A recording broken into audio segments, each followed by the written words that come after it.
Friends, this tutorial is in continuation with our last tutorial in which we showed how we can create a purchase order.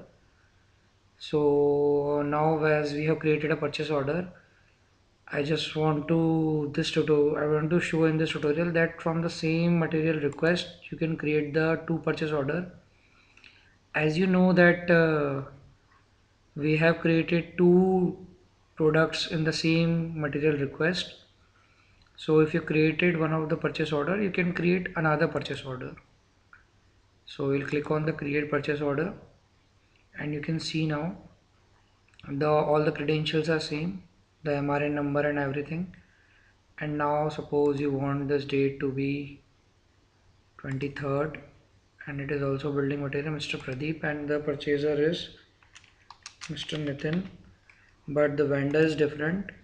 See, it happens that one vendor supplies you nail and the other one supplies you conduit pipe. So now we will select like Vishwakarma builder. Suppose it is supplying you the BMS and the conduits, so we can add conduits also. So here you can see that the nails are already being purchased. A purchase order is issued from the nails, so now only conduit pipe is left. And again we will add a quantity. If we will add 6, show that 5 is allowed, so we will take 5.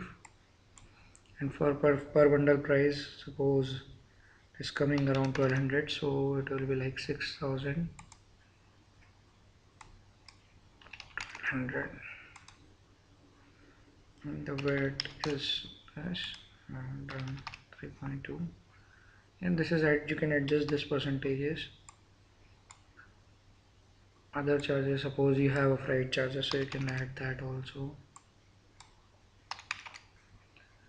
So this is how you can create a purchase order from the same MRN. And if you go and see the purchase order search, you will get the two purchase orders. These both are still not approved by the approver. So when you click on the material request and search, it is showing that from the same material request you have created two purchase orders and the PO has been created. There is no option left because all the material has been ordered. So that's how in this tutorial. If you have any query, you can drop a mail on erp@manamo.com, or you can also go to our site www.manamo.com. Thanks a lot.